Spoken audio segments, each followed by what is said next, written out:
ஒரு இந்திய ராணுவ வீரர் எவ்வளவு எடையை தூக்கிட்டு போவார், சுமந்து செல்வார். சண்டைக்கு செல்லும் போது, ஒரு போருக்கு செல்லும் போது எந்த மாதிரிலாம் அவங்க கொண்டு போவோம் அதை முதல்ல பார்த்துட்டு அதுல இந்தியாவினுடைய முன்னெடுப்பு எப்படி இருக்கு, பலவித ஆராய்ச்சிகள்லாம் செஞ்சிருக்காங்க. ராணுவ வீரனுடைய சுமையை குறைக்கிறதுக்கு என்னென்ன முன்னெடுப்புகள் செய்யப்படும் அப்படிங்கிறதுல ஒரு முக்கியமான பாயிண்ட் இந்த வீடியோல உங்க கூட ஷேர் பண்ண. ஆதாரமா ஒரு ராணுவ வீரர் போருக்கு செல்லும் போது என்னென்னலாம் எடுத்துட்டு போவார்னா, முதல்ல ஆயுதங்கள், வெப்பன்ஸ். அந்த மாதிரி ஆயுதங்கள் எடுத்துக்கிட்டு போகும்போது ஆயுதங்கள் மட்டும் இல்ல, அந்த ஆயுதங்களில் உபயோகிக்கக்கூடிய குண்டுகள், அம்யூனிஷன், இது எப்படி இருக்கும்னா ஒன்னு ரைபிள்ஸா இருக்கும், இல்லைன்னா மெஷின் கன்னா இருக்கும். First point. அதற்கான கார்பைன் சொல்லக்கூடிய குண்டுகள். அதை தவிர என்ன பண்ணுவாங்கன்னா கிரானைட்ஸ், அது கையால தூக்கி எரியறதா இருக்கலாம், இல்ல கிரேனைட்ஸ். அந்த கிரேனைட்ஸை உபயோகப்படுத்தக்கூடிய டெக்னாலஜி, அதுக்கான அதுல பின் அது இதெல்லாம் இருக்கும், அது சில இதெல்லாம் இருக்கும். அந்த மாதிரி உபகரணங்கள்லாம் எடுத்து இது ஆயுதங்களை பொறுத்த வரைக்கும். அதுக்கு அடுத்ததா நம்ம பாக்குறது என்னன்னா தற்காப்பு. தற்காப்புக்காக என்ன பண்ணுவாங்கன்னா உடம்பு ஃபுல்லும் புல்லட் ப்ரூஃப் ஜாக்கெட். சின்ன ஒரே ஒரு விஷயம் மட்டும் இங்க டீவியேஷன், தப்பா நினைக்காதீங்க. ஹேமந்த் கர்கரே மும்பை 26/11 தாக்குதல் போது அவருடைய புல்லட் ப்ரூஃப் ஜாக்கெட் கேவலமாக இருந்ததுங்கிறதா. அது புல்லட் ப்ரூஃப் ஜாக்கெட்டே கிடையாது, முழுமையான ஊழல், கேவலமான குவாலிட்டி. பாத்துக்கங்க எப்படி இருந்தது. அந்த மாதிரி குண்டுகளால துளைக்கப்பட்டது. அந்த மாதிரி ஹேமந்த் கர்கரே மும்பை தாக்குதல் போது சரியான தற்காப்பு புல்லட் ப்ரூஃப் ஜாக்கெட் இல்லாத, அதாவது புவர் குவாலிட்டின்னு, அதனால அவர் இறந்து தகவலுக்காக நடுவில் சரி. அடுத்தது தற்காப்புக்கு புல்லட் ப்ரூஃப் ஜாக்கெட், கிளவுஸ், பூட்டை பத்தி எல்லாம் கூட நிறைய செய்திகள்லாம் இருக்கு. எப்படி மனோகர் பாரிக்கர் இந்தியாவிலேயே தயாரிக்கப்பட்டு வெளிநாட்டுக்கு ஏற்றுமதி செய்யப்பட்டு வெளிநாட்டிலிருந்து அதை திருப்பி 100 மடங்கு விலை அதிகத்துல வாங்கியிருக்காங்க. அந்த மாதிரி நிகழ்வுகள்லாம் இந்திய ராணுவத்துல நடந்திருக்கு. இங்க தயாரிப்பாங்க இந்தியால, அதை ஒரு வெளிநாட்டு நிறுவனத்துக்கு விற்பாங்க. அந்த வெளிநாட்டு நிறுவனத்துல இருந்து இந்திய ராணுவம் வாங்குவோம். இந்திய ராணுவம்னா யாரு? இந்திய அரசியல்வாதிகள் தான் வாங்கியிருக்காங்க. என்ன விலையில? 50 மடங்கு 100 மடங்கு அதிக விலை கொடுத்து வாங்கி. அந்த மாதிரி சரி, அது இருக்கட்டும். இந்த மாதிரி நிறைய விஷயங்கள் வருது. என்ன பண்ண முடியும்? என்னால சொல்லாம இருக்க முடியல, அவ்வளவுதான். சரி, அடுத்ததை பாத்தீங்கன்னாக்க ஹெல்மெட். ரொம்ப இம்பார்ட்டன்ட். அருமையான ஹெல்மெட் எல்லாம் இப்பெல்லாம் வந்திருக்கு. பேண்ட் மாதிரி ஹெல்மெட் எல்லாம் தயாரிச்சு. இதுல குறிப்பா நான் என்ன ஒரு முக்கியமான விஷயத்த சொல்ல விரும்புறது என்ன அப்படின்னாக்கா, சீக்கிய மதத்தை சார்ந்த ராணுவ வீரர்களுக்காக தனிப்பட்ட ஒரு டிசைன்ல ஒரு ஹெல்மெட் செஞ்சிருக்காங்க. அது இப்பதான் சமீபத்துல தான் ஒரு 4-5 வருஷம் தான் ஆகுது அந்த ஹெல்மெட் புது விதமா செஞ்சிருக்காங்க. அதுக்கு முன்னாடி எனக்கு சொல்ல தெரியல, அந்த மாதிரி இருந்த நிலம். தற்காப்பு சாதனங்கள் எல்லாம் எடுத்துட்டு போவோம். இரண்டாவது முக்கியமான பாயிண்ட். மூன்றாவது முக்கியமான பாயிண்ட பார்த்தோம்னாக்க, கண்டிப்பா பல ஆபத்துகள் இருக்கத்தான் இருக்கும். அந்த ஆபத்துக்கள் ஏற்பட்டு விட்டால் அதற்கான மருத்துவ வசதிகள், உதவிகள் யார் வருவாங்க? போர் நடக்கக்கூடிய இடம், மருத்துவத்துக்காக யாரும் டாக்டர், நர்ஸ் எல்லாம் ரெடியா இருக்க மாட்டாங்க. அதற்காக ஃபர்ஸ்ட் எய்டு, முக்கியமான மெடிசன்கள், குறிப்பா ஆன்டிபயோட்டிக்ஸ், இது மாதிரி எல்லாம் அதெல்லாம் எடுத்துட்டு போவாங்க. அந்த மாதிரி பல இதெல்லாம் ஃபர்ஸ்ட் எய்டு கிட்ஸ். அதுக்கப்புறம் இம்மீடியட் மெடிக்கல் நெசசிட்டி என்ன இருக்கு, இம்மீடியட்டா மருந்துகள் தேவை, அந்த மருந்துகள் எல்லாமே வச்சிருப்பாங்க. மூன்றாவது முக்கியமான. அதுக்கப்புறம் உயிர் வாழணும் இல்லையா, சாப்பாடு வேணும் இல்லையா. அதற்கான சில பேக்கேஜ் ஃபுட் எல்லாம் ஸ்பெஷல் தயாரிப்பு. மைசூர்ல ஒரு இன்ஸ்டிடியூட் இருக்கு, இன்ஸ்டிடியூட் ஆஃப் ஃபுட் டெக்னாலஜி.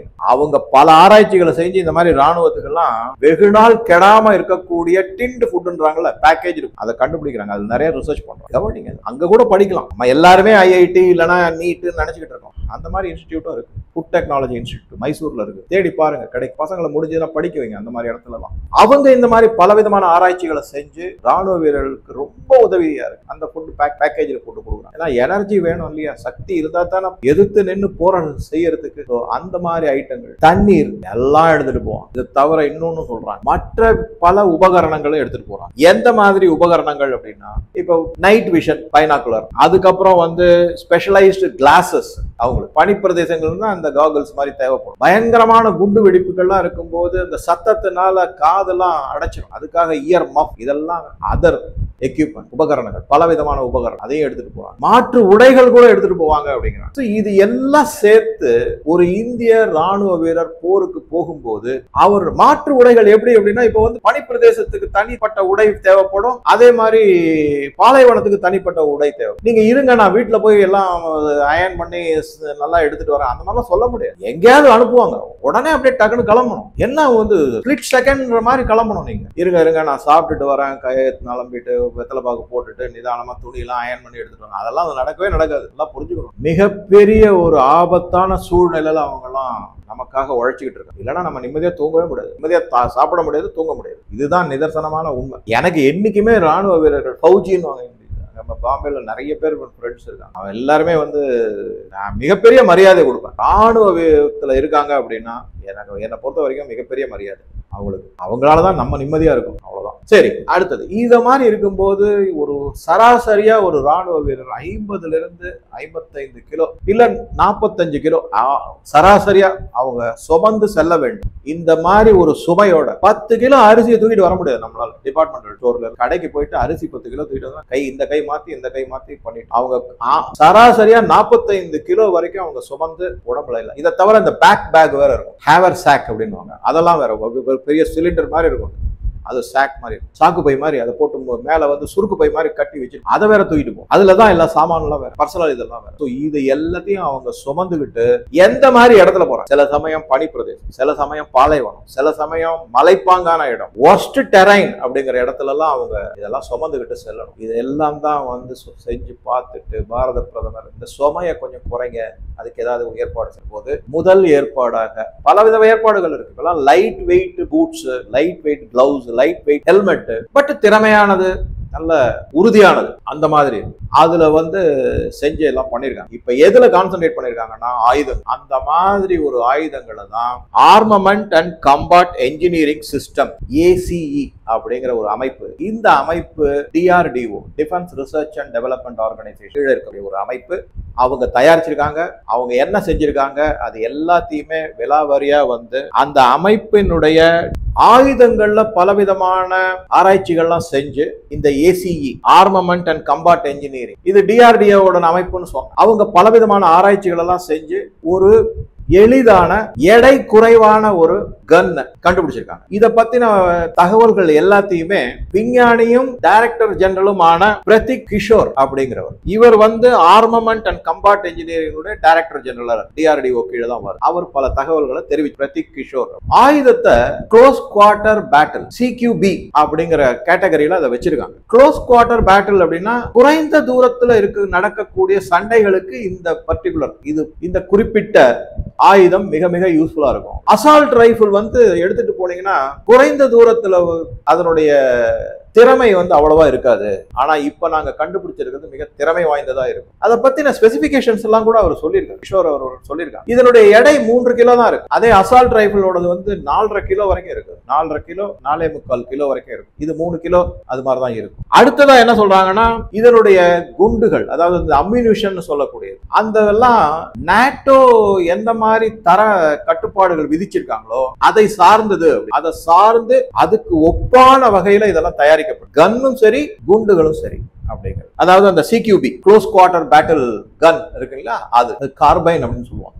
இது வந்து INSAS அந்த தரக்கட்டுப்பாட்டின் படி 5.56 into 30 மில்லிமீட்டர் அந்த மாதிரி ஒரு தரக்கட்டுப்பாட்டுல செய்யப்பட்டிருக்கு இந்த குண்டுகள்லாம் அப்படிங்கிறது. இந்த குண்டு அடிக்கும் போது இதனுடைய ரேஞ்ச் வந்து 200 மீட்டர் அப்படிங்கிறாங்க. அது ஒரு நல்ல தூரம் அப்படிங்கிறதையும் உறுதிப்படுத்தி, அதாவது மேகசின் அப்படின்னு சொல்லுவோம், இல்லைன்னா கார்பைன் அப்படின்னு. அதுல வந்து என்னன்னா அது ஒரு மாதிரி ஒரு வளைஞ்ச மாதிரி இருக்கும். நீங்க பல கன்னு துப்பாக்கிகள் எல்லாம் பார்த்துருக்கலாம், அடியில அப்படி சொருகுவாங்க.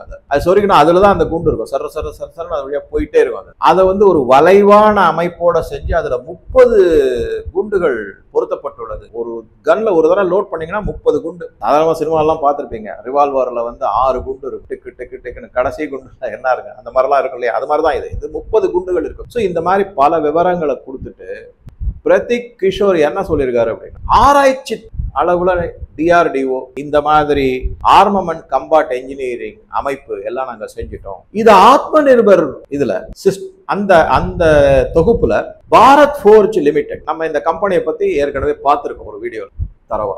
அதுல அந்த கம்பெனி இதை தயாரிக்க போறாங்க, உற்பத்தி செய்ய. கிட்டத்தட்ட 4,36,000 யூனிட்டுக்கு அவங்களுக்கு ஆர்டர் கொடுத்துருக்காங்க. இதுதான் இப்ப முக்கியமான செய்தி. இது வந்து ஒரு மிக மிக பெருமைப்படக்கூடிய தருணம். ஆராய்ச்சி மட்டும் இல்ல, பல விதமான சோதனைகளும் ஆயிடுச்சு. இப்ப உற்பத்தி செய்யறதுக்கு பாரத் ஃபோர்ஜ் கிட்ட கொடுத்தாச்சு, ஆர்டர் கொடுத்தாச்சு. மத்திய அரசினுடைய இதுல தரப்புல இருந்து, அதாவது மினிஸ்ட்ரி ஆஃப் டிஃபென்ஸ்ல இருந்து ஆர்டர் கொடுத்தாச்சு. எல்லாம் இப்ப 4.36 லட்சம் யூனிட் இது மாதிரி வரப்போகுது. இந்திய ராணுவத்தினருக்கு ஒரு மிகப்பெரிய முன்னெடுப்பாக, மிகப்பெரிய அதாவது என்னன்னா பயனளிக்கக்கூடிய வகையில எடை குறைவான ஒரு ஆயுதம் அவங்களுக்கு கிடைக்கும் அப்படிங்கிறத கிஷோர் அவர்கள் சொல்லியிருக்காரு. இதை பத்தி இன்னும் என்ன சொல்லியிருக்காருன்னா, இன்னும் நாங்க குறிப்பா இதுல இந்த இன்ஃபேன்ட்ரி சோல்ஜர்ஸ், அதாவது நேரடியாக சண்டையில் ஈடுபடக்கூடிய ராணுவ வீரர்கள், அவங்களுக்கு இது மிக மிக உதவியாக இருக்கும். ஏன்னா எடை குறைவா இருக்க இருக்க அவங்களுடைய திறமை இன்னும், அவங்களுடைய எனர்ஜி அது இன்னும் நல்ல வெளிப்படும் அப்படிங்கிற மாதிரி பல விதமான கருத்துக்களை அவர் சொல்லியிருக்காரு. ஸோ உங்க கருத்துக்களை பதிவிடவும். நன்றி, வணக்கம்.